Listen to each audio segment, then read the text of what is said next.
they've been sinking a huge number of wells in the West Bank. That's something familiar here, taking the water supply and establishing the basis for ultimate annexation. That pretty much imprisons the rest, but it goes beyond. They're also, they want to break up the remaining part into separate cantons.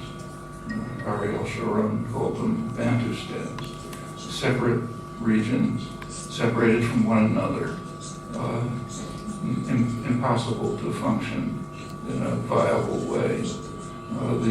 So the corridors, the main one cuts through from Greater Jerusalem through almost to Jericho, through the town of Ma'ale Adumim, which was established mostly in the 1990s during the Oslo years with the purpose of bisecting the West Bank. There's other corridors to the north, one going through the town of Ariel, another farther north to Zumim. Other things have happened. Kalkilia, the city's completely surrounded by the wall. Almost certain that the population will have to leave somehow. And all of this will be slowly integrated into Israel. That's the plan. And that's what will happen if nothing changes it. It's opposed by the entire world, but it's irrelevant as long as the major superpower, the only superpower, approves of it and funds it and supports it in every serious way. And the other powers, the Europeans in particular, are too timid and too frightened to try to raise their voices, which is the case. Now, there are possible changes that will come. The world is changing in many ways. We talk about that. But that's the likely situation as it stands. Now, there is one alternative, one and only one, as far as I can see, in the realistic future. I'm not talking about dreams. I'm talking about something that can happen now. Can lead on to something else, but something can happen right now. And that's to implement the proposal that is supported by the entire world. There is a proposal, you're familiar with it, the famous two-state proposal, which is endorsed by literally the entire world, with the exception of the United States and Israel.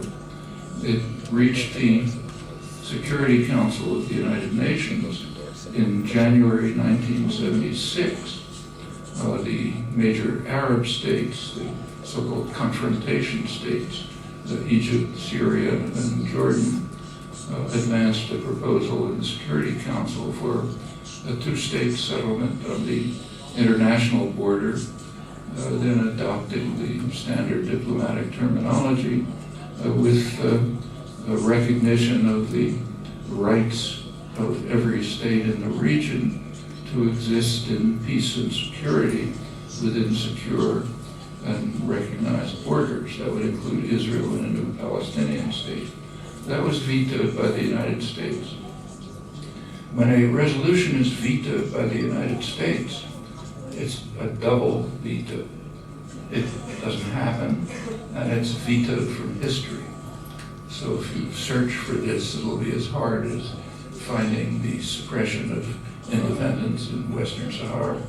It's the powerful states say it's okay, so it's out of history.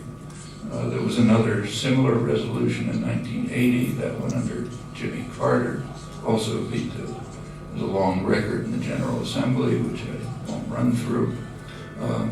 It's rarely discussed, but there was one case in February 2011, which was so outlandish that it received a little bit of commentary. Obama vetoed a resolution at the Security Council which called for the implementation of official U.S. policy. That's pretty striking. Somebody had to notice that. The resolution called for an end to settlement expansion. Settlement expansion is not much of an issue. The issue is the settlement, not settlement expansion. It's important to notice the distinction. But this resolution called for an end to settlement expansion, which is official U.S. policy, and Obama vetoed it. Well, as I say, that was striking enough to get a few lines in the press and a couple of words of comment. It continues to be supported by essentially everyone. The Arab peace plan essentially says the same thing. A couple of other plans, there's a few ideas about, there's a lot of details to be filled in. We'll talk about those, but that's the basic structure of the broad international consensus. And if that were implemented, it would be a partial solution to the problem. Partial because, in my view, it ought to lead on to better solutions. But those are the two options. There simply isn't another substantive proposal that anyone has presented. You can present things you'd like to happen, right? So you can say, look, I'd like to have a world where everyone loves each other and they don't have wars and they eliminate weapons. And we could all agree on that. But it wouldn't advance the cause 1 millimeter, even if we all agreed on it. You have to have a way to implement it.